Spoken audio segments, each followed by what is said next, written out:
Good day, everybody. We're out in the messy garage today. Gotta do a little sharpening of my milling chains today. So this is the Oregon 410-120 that I use to sharpen up my milling chain. So stick with us and I'll show you how I set this up. So first things first, it's been a while since I profiled this, and I've already done it, but you take one of these dressing stones and you grind this wheel to match their profile for it. So you shouldn't see any gaps on either side when you set it in there like that. So I've already done that, dressed it up, cleaned up the edge, and then took a lot. It wears on this side more than this side, so just take a little bit off of this edge here to match the profile for this one. So you do that initially. Then we'll set a chainsaw chain in there, and I'll show you how we set this up to grind. Okay, I'm gonna try to stay out of the camera's view here as much as possible. Basically, you set it in that channel like that, and then bring it up against back of one of the teeth. And this is the wrong side because it's angled the other way. So we'll bring it up to one that's on the correct side, and then we'll see. Just first off, I'm going to back this off a little bit, and that moves this thing that holds the tooth back and forth. Okay, so I want to make sure that I'm bottoming out in the right spot. Let's see if I can zoom in on that a little bit more for us. Okay, first off, you can see here we're set at 10 degrees. That's what milling chain is 10 degrees. And that's the angle up here in the tooth, this way. Your bucking chains are normally like 25 or 30, so they got more aggressive of an angle. But for milling chain, we use 10 degree generally. And sometimes they use a skip tooth or whatever, but this is a full comp. But this setting is where it stops. It won't go down any further because I don't want to cut through the straps here on the chain. So that's generally, because I run the same type of chain all the time, that's generally good to go. Then that screw earlier that I was backing off, and bring that forward to the point where I'm starting to touch that tooth a little bit.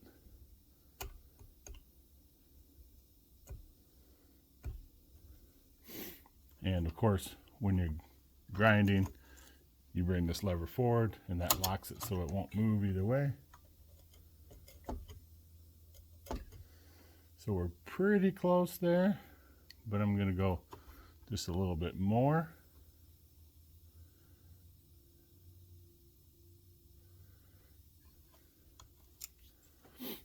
And what I'm doing is setting how much it will take off with each pass. So it's going to take off a good amount. We'll turn it on here. Get it up to speed. Then I will bring it down, and you don't just jam it in there and grind it down.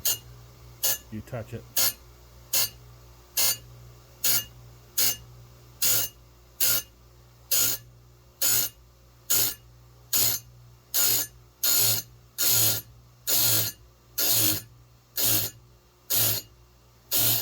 You want to give it breaks in between so you don't overheat the tooth. And then that sharpens that tooth up. Then you release it and you go ahead 2 teeth generally, and then lock it back in.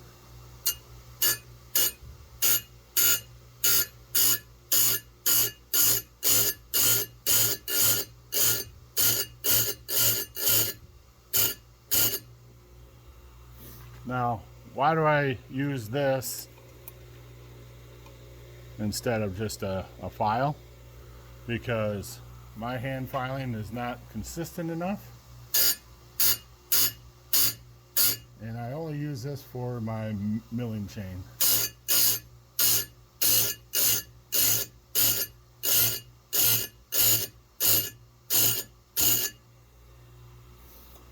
Because I need nice consistent bolt directions to help make good cuts when I'm milling.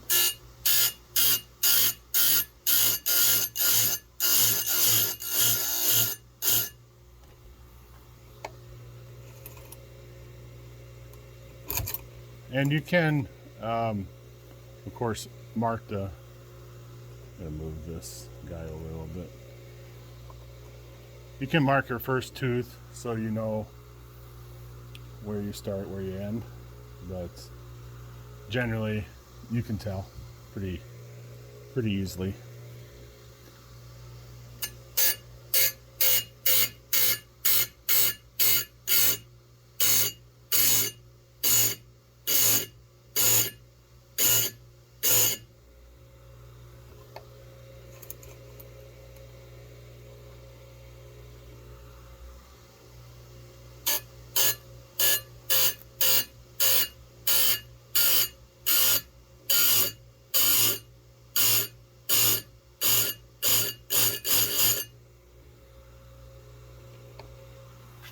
I'll give you a little bit different angle.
So I initially bought like a real cheap one of these at Menards. It's a local home center, I guess you'd call it. And it did not last very long.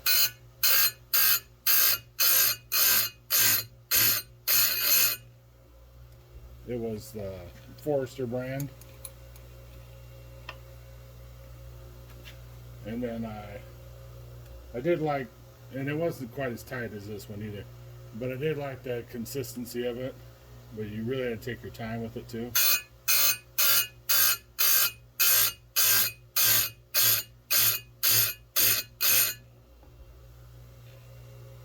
And when you go this direction, it does put a burr right up on the top of the top plate because of the way it's spinning. It builds up a burr, but that pretty much comes off as soon as you start using it. So some people would really freak out about that, but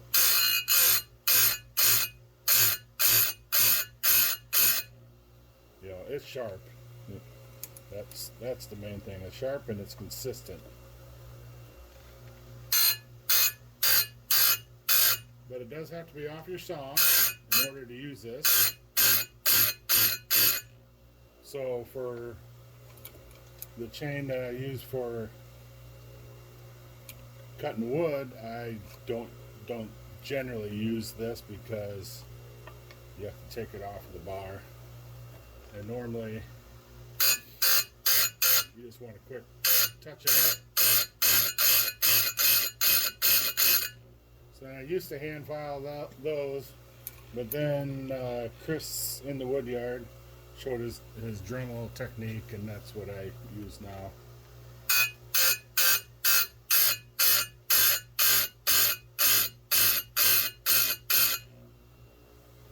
And if you're unfamiliar with Chris or the Dremel technique, I can link it in the description down below. It's a pretty good video. He's done a couple videos on it actually.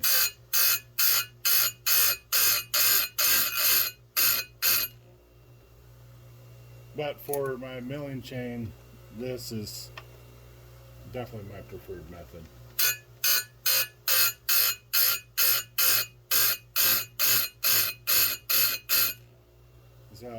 Every bar length that I mill with, I have 3 ripping chains that I keep.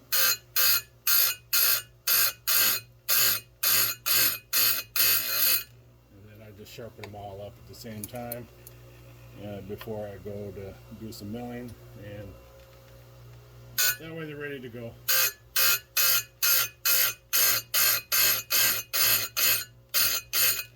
Depending on how much milling I do, sometimes I don't use all 3. Sometimes I'll use 1, or then I just sharpen that one up before I go milling again. So I always have 3 before I go milling.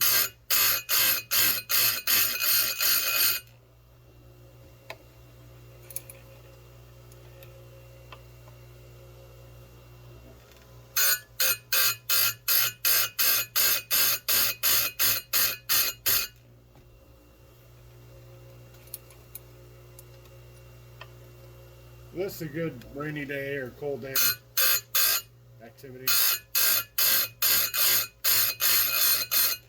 I mean, my garage isn't heated, but I'm not outside, so that's the main thing.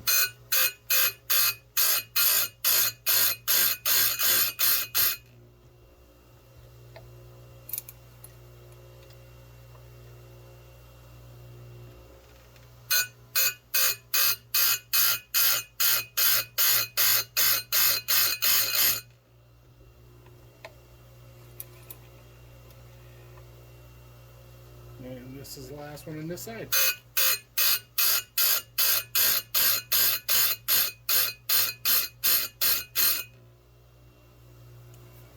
let's shut off the grinder. Loosen this. And then I'll pull it ahead 1 and we'll get this turned. I'll make sure that you guys can see what I'm doing here.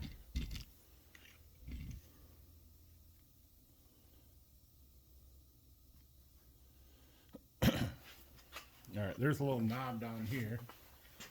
Loosen that knob, and then this whole thing can turn. So now I'm going to set it at 10 degrees this direction. Get it tightened up, back up good, and then you'll come down this way on it now. So we'll probably, here, I'll get you back in focus that way. You might actually be able to see it a little bit better now. But we'll speed it up as we go this direction because you've seen the other direction, so it's the same thing, just the other way, the other angle.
I hope that was informative to anybody who's never seen that type of sharpening before.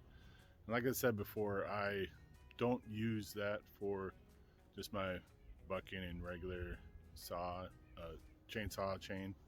That's only for my milling chain, just to get those nice, consistent angles. So hopefully that's been informative. But I want to thank you for stopping in today. Go ahead and hit the like, hit the subscribe, and if you found us useful, leave a comment, or it's always nice to get some feedback from you guys. So thanks for coming and checking it out today.